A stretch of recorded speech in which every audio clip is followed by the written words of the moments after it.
This podcast is presented by StreamerCollabs.com, a website made by streamers for streamers. StreamerCollabs.com helps streamers find, connect, and grow their channels by collaboration. We believe that collaboration is key to unlocking the full potential of the streaming community, and we strive to provide the tools and resources needed to make that happen. So join us today and let's make a difference together on StreamerCollabs.com. Hey guys, welcome back to The Streamer Collabs Cast with Buzz Lightskin. That's me, And Yo Infamous, that is me. who has entered his furry arc, as you can see. Boink, boink. You can see my eyes are doing like the fucking. Boink, No, boink. it sounded like you said. No, it sound. We can't see you blinking. Your mouth is No, moving just as if look you're at my talking. eyes. I'm looking at them, bro. You look like you're off a bean. Ding. Mhm. All right, But, I'm gonna run this intro real quick, and then we can get right back into our episode. So with chat, we will be right fucking back. This podcast is presented by StreamerCollabs.com, a website made by streamers for streamers. StreamerCollabs.com helps streamers find, connect, and grow their channels by collaboration. We believe that collaboration is key to unlocking the full potential of the streaming community, and we strive to provide the tools and resources needed to make that happen. So join us today and let's make a difference together on StreamerCollabs.com. And we are back as fuck. Your boy Infamous and the Big Buzz here to answer your streaming questions. The hot ones that you can't ask anybody else. So, Buzz, would you like to start or should I? I can definitely start. And by the way, if you have any questions about starting streaming, how to get started, or just content creation in general, feel free to tweet me at Buzz Lightskin. I'm not on Twitter very often, but I do log in occasionally. So if you want to tweet me or DM me there, by all means, go and ask me, and I'll bring it up on the podcast, and David and I will discuss it. Yes, sir. Yes, sir. But yeah, to start off, what are some of the most valuable tools and resources available to streamers, such as analytics platforms and scheduling software? And how do you choose the right ones for your needs? For analytics, actually Twitch has come leaps and bounds. Yes. As far as analytics and stuff go. For recently, I think they just within the past like 6 months have started sending out your stream analytics and stuff like that afterwards. So that's actually pretty good. Another one is, I think it's, what is it? Twitch Tracker, I think. Twitch Tracker, yeah. Twitch Tracker will show you like really nitty gritty analytics and stuff like that you want to know, like if you're taking this seriously. So Social Blade is good too if you're doing more of a YouTube thing. It's good because while YouTube does provide a lot of analytics, Social Blade does help too. It gives you, I believe, a live counter of subscribers and stuff. Oh, that's sick. And allows you to see, you know, just like what videos get the most traction, what your most popular stuff is, things like that. So that way you're able to kind of pinpoint, okay, this is the content that is really driving the most traffic to my channel. Maybe I should consider doing more of this, or leaning in this direction, or taking this sort of tone. You know what I mean? Yeah. It's kind of just that. Social Blade is really nice if you're doing YouTube, and Twitch Tracker is exceptional if you're doing more Twitch. But overall, Twitch and YouTube, I think the big takeaway is just check out your analytics, the analytics that Twitch and YouTube provide you, because like you said, they've gotten a lot better at providing you information that you can use to your benefit, to help yourself grow. So yeah, just check out what they got on Twitch, and you will be epic. Yes, sir. Sounds good, man. Sounds good. Yeah. Scheduling software and stuff. I think Hootsuite is really good for that. I used Crowdfire for a while, and that was okay. It didn't really like do anything, because what I did on Crowdfire was I did their like scheduling thing. I scheduled the things that they suggested to schedule out and stuff, and it wasn't really stuff that was on brand for me. So sometimes those softwares and those programs and stuff will tell you to post things that aren't on your aren't a part of your niche. So don't, you know what I'm saying? Like, don't just post mindlessly, but at the same time, like, those are there to help you. So don't use that. Don't use what they give you, but know that it is they're just trying to do what they are made to do. So yeah. Next question would be, how do you approach building a sustainable and fulfilling career as a streamer, and what are some of the most important factors to consider when planning the future? I'm planning for the future, man. You have to lay the groundwork, I guess. And if I feel very disinterested, it's not that I'm disinterested, I'm fucking tired. But yeah. Let's see. Building a sustainable and fulfilling career as a streamer. Some of the most important factors to consider when planning for the future. Honestly, just consistency and not being an idiot. Because a lot of times, like, if you're trying to be big on Twitch or YouTube, most people start off pretty young, right? It's like every now and then, like, someone's tweet from like 36 years ago will go, viral because they said something incredibly stupid. Yeah. So I think first and foremost, remember that the internet is not just this mindless black hole that you can just throw whatever into and it doesn't matter. Like, digital footprints come back. Yeah. Digital footprints are really real. So if you're thinking about the future and you want to take this shit seriously, don't be stupid. Exactly. Yeah. Don't say stupid shit or make edgy jokes.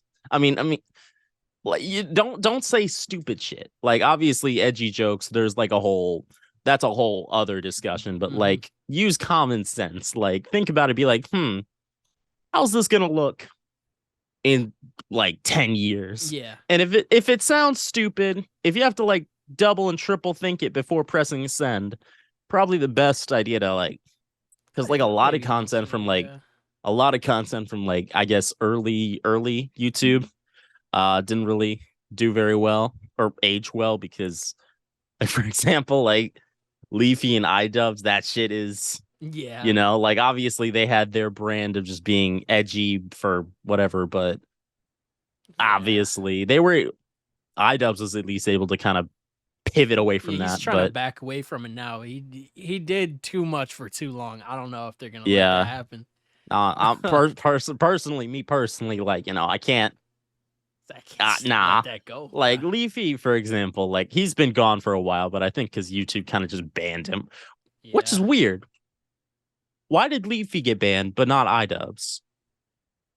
I'm not saying that Leafy didn't deserve it, because he absolutely 100% deserved to get kicked off that platform. Crazy. But why didn't iDubbbz? You know why? iDubbbz makes YouTube money. That's true. Leafy also makes YouTube money, but iDubbbz, I guess, just makes them more. I don't know. He was able to crazy.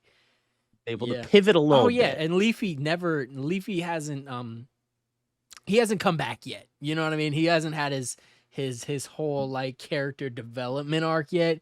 He came back and said some fucking dumb racist shit again, and it was a grown ass man. He like 30 years old. Like 26, bro. Like, bro, he's like an old ass dude, and it's fucking like, bro, it's 24. I'm 23, bro. Like, you know what I'm saying? We're not this far away, but like, sure, yeah. It's just, but the difference is you're not online spewing fucking hate, right? True. Yeah. Like, you're at an age where you're like, he's at an age where he's like, okay, this is stupid. I shouldn't be saying this, but he's trying to appeal to that, the 2016 crowd.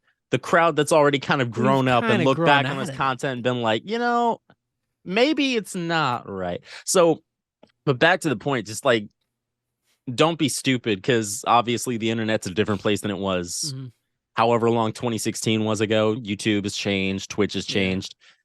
Their shit wasn't like right then, but now I guess they definitely have. You're talking about like, what is it? Terms and conditions and stuff like that. Yeah, because that's the thing, bro. Like, there was a while like where YouTube was just like drama shit. You could say whatever you wanted, like not whatever you wanted, obviously, but like the rules were definitely different. Like, for example, like iDubbbz and Leafy saying all this crazy shit, whatever they wanted, literally. But and then it changed, obviously. Yeah. So it's just don't be a good person. Approach this like you would any other job, right? You're not gonna hop in to your first day of work as, I don't know, like a fucking architect and say some stupidity about insert, you know, You're not gonna just throw your weight around like that. like person or anything here, you know, like that's not smart. Just don't be a dick. Just it. How much of this content just boils down to just don't be a dick. Like, it's okay to make jokes, but like jokes usually that come at the expense of other people and like people that are like a, I guess, marginalized group. That shit usually in today's day and age, that doesn't fly for good reason, obviously, because if you bag on them, then you're kind of a dick. But I don't know. Pretty much. I was just gonna say, like, in the long run, it's just better to be a good person, present yourself as a good person, because that's who brands are gonna want to reach out to. That's who people are gonna gravitate towards. That's just what people are gonna want. And sometimes people are gonna want to watch, like, you know, the asshole, like, you know, person who just says whatever's on their mind and stuff, and just some out of pocket shit like that. Yeah. But those people aren't necessarily the ones that are getting the brand deals and things like that. So if that's an option that you would like to see in the future, because you never saw Leafy do a fucking VPN or Raid Shadow Legends sponsor. Raid Shadow Legends sponsor, bro. You know what I'm saying? Like, those guys, they did not. I mean, we know them, but not necessarily for good reasons. No, you know what I mean. So that's. Not all publicity could be considered good publicity then. In that case. But, it's like, think of it from a, like, if you're like someone who, and I'm not, obviously, I hope you're not this person. I feel like there are very few people out here like this. But if you're someone who, you know, doesn't give a crap about other people's feelings and that sort of stuff, think of it from a money perspective. Like, if you can't empathize with that, just think of it like you're going to make less money. Yeah, pretty much. You're going to make less money if you're a dick, because companies and brands don't want to partner with assholes. That's really it. Think of it, if you can't think of it from like a good person perspective, think of it from a purely business perspective. Exactly. You're going to make less money if you're an unapproachable dickwad.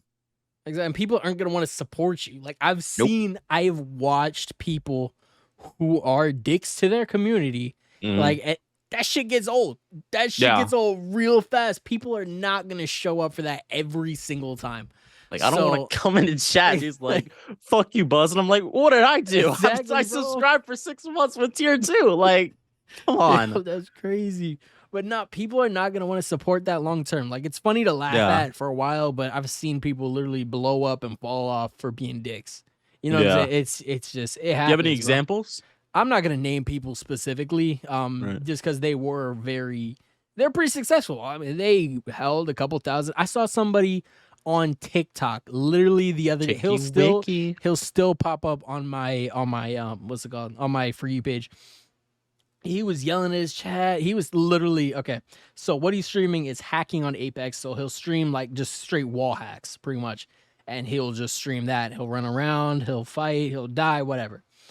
He was at his peak. I think he had like maybe like 200 or 300 viewers, which is not bad, obviously. Yeah. On TikTok, that's not bad. Exactly. So he turned around and in a day shot himself in the foot and was just being a dick to his community, yelling at him. He was claiming to be a fucking Black disciple or whatever, a gangbang shit, like shit like that. And I'm like, bro, like, this is like, it's not like, obviously it's entertaining, but it's really not that. I was only entertained because I knew he was trolling, and everybody else literally thought he knew, or nobody else knew he was trolling, so they're taking it seriously and then leaving. You know what I mean? Like, I honestly just kind of watched to see what not to do. And that is what I walked away with, is literally, if you shoot yourself in the foot long enough, it'll happen, bro. Eventually, you're gonna look up and be like, "Hey, where'd everybody go? Why is my content not taking off like it used to?" Because he pops up, he'll have like 3, maybe like 2, maybe 6 viewers. He went from 200 to 6, and that is just crazy to see. But that was the choice he made. That was the choice he made, man. Gonna make less money if you're an asshole with chat. Don't be a dick. Don't be a dick. Exactly. It's not rocket science. But how would you approach building relationships with game developers and publishers? And what are some of the best practices for engaging with the wider gaming community? Probably, I'd say reach out to the smaller communities. You're not going to get a deal for The Last of Us or, you know what I'm saying, something Mm-mm. huge. Like, you're not going to get called in to play the next Call of Duty a year before it drops. But I'd Yeah. say reach out to some of the smaller, smaller studios. Those people are really like, they want people to play their game. You know, they want Absolutely. people to play and love their game.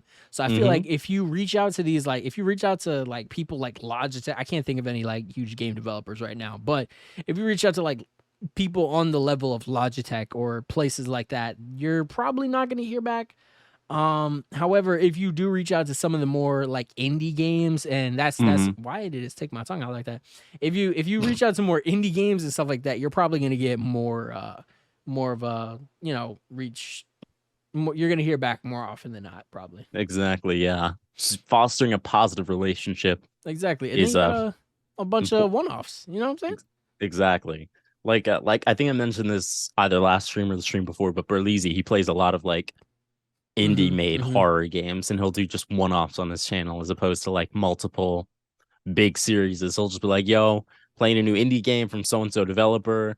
They either gave this for me free or I was able to try it out before it came out. Just stuff like that. Because like you said, people want to have their game in front of more eyes, right? Especially these smaller game developers. So it doesn't hurt to ask, you know, like, yo, I looked at your stuff.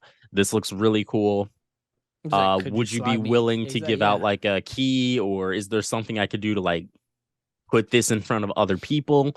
Because like people want their game to be seen and successful, especially if you have like if you're starting to really grow your audience, you've got a fairly decent, you know, viewing on Twitch or YouTube.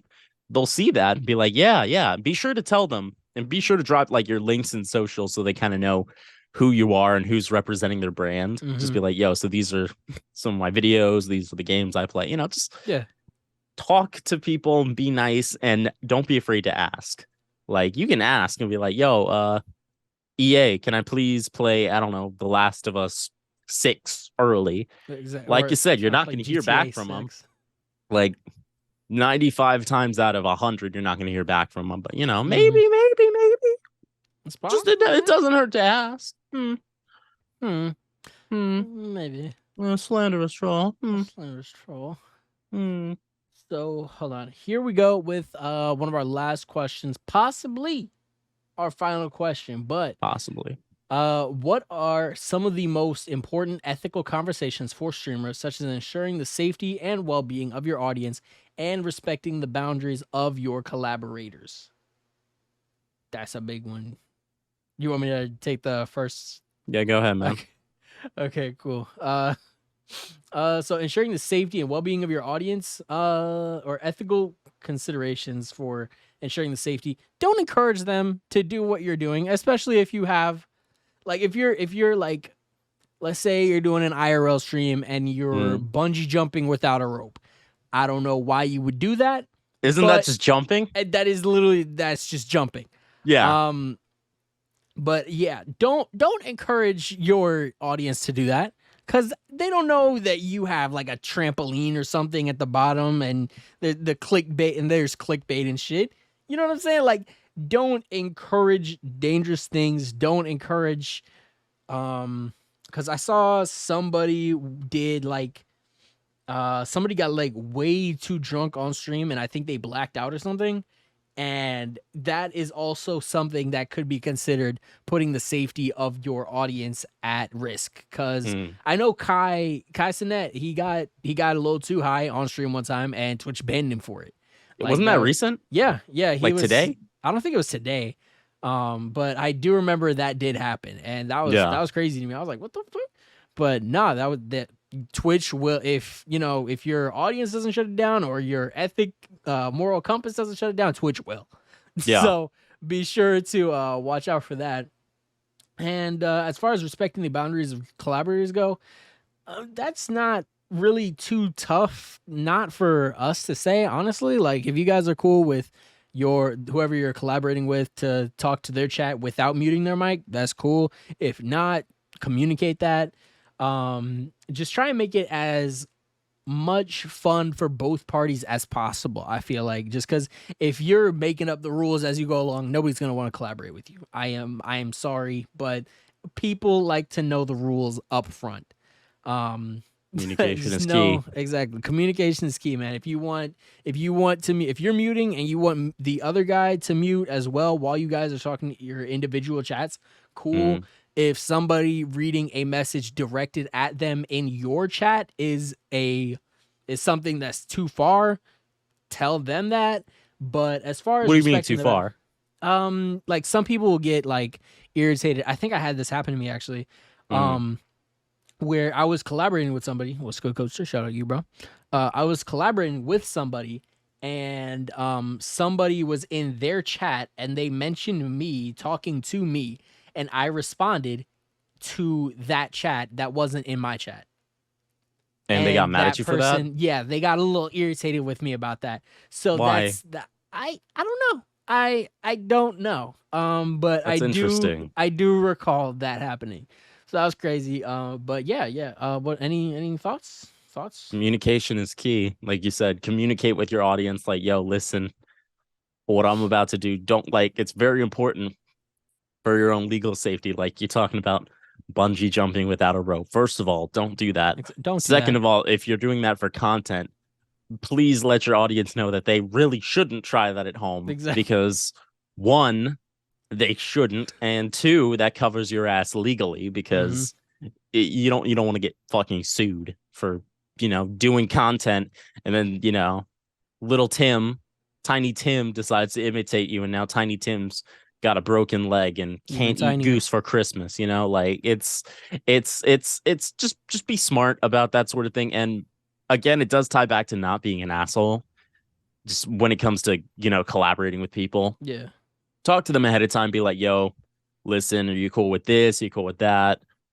If this happened, is that okay? What are you comfortable with? And what are you not comfortable with? Because a little bit of communication can save you a lot of heartache and possibly relationships, because, it's better to get something out of the way off screen before you're both live in front of the world, streaming, making things awkward versus, just doing it, talking about it behind the scenes. Just be like, yo, is this okay?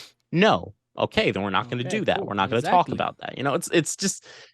It's really just as easy as communication. Just communicate. Very true. Very true. Before we end, I feel like we should talk about video games and stuff, because I feel like this was a fairly short podcast. So what have you been playing? How's Dead by Daylight going? Where's Albert Wesker?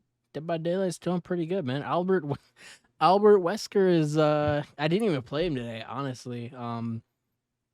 How's Valheim been going, man? I know you've been at the Valheim grind. It's good, man. Doing my cute little pickaxe dance, just sitting there like damn. Little naked Viking man, just pickaxing, wriggling around in the dirt, getting his toes in the mud. You know how it is. Wait, hold on. Did you restart or something? No. Oh, nice. Just strip down naked, bro. Oh, that's cool, man. Nothing wrong with a little bit of Viking nakedness. It's just how it is, man. Bro, apparently Vikings used to bathe like once a week. I think it was like on Saturday. That's when they got face. Yeah, and like I think 1009 AD, like a bunch of like Danish settlers in England were like bathing. Then they got jumped by the English, and then that started off the Danish-English War. It was I'm basing all of this off of Vinland Saga, which could be true or not, but basically they were all bathing and stuff. They were all naked with no defenses. Then they got spilt. Damn, caught lacking. That's some H in my head. But all right, man. Yeah, man. Well, shorter podcast tonight, guys. It's gonna be a shorter one tonight. Go ahead and see us out, Big Buzz. Well, my name is the Big Buzzy Wuzzy, and I am the Big Yo Infamous. I believe we will be seeing you guys for an interview this Thursday, right, David? Yes, sir. Yes, sir. So check us out on YouTube at StreamerCollabs.com or StreamerCollabs on YouTube. So if you like our stuff, you'll love our interviews. We've met a lot of really cool people, and had a lot of really fun conversations. Like Angel Vish, Caption Nasty, Yeah. Space Cowboy Space Cowboy, Rick, yep. Serious as Hell. Like a lot of really cool people we've met so far, and I'm Yeah. really excited to meet more. So just thinking about it, it's like We met a lot these of guys are cool as hell. Like this is Exactly. like this is Low-key kind of cool, cool. right? Like I remember before like the camera even started rolling, like us and Space Cowboy Rick, we were just like just kicking it. That shit was cool as fuck. I was like, yeah, man. ugh. We just be chilling, bro. Exactly, bro. But everybody we've talked to so far has been really cool, really chill. And plus, gives you the opportunity to find some more streamers and content creators that you may not have known before. And perfect. Just tell them we sent you or just pop in and say hi, support your boys and girls Man, and those who exactly. don't identify as either. True. Shout out, y'all. Mm-hmm. But anyways, my name is Charles, aka the Big Buzzy Wuzzy. I'm the big yo infamous. I think we'll see you guys next week. Ciao.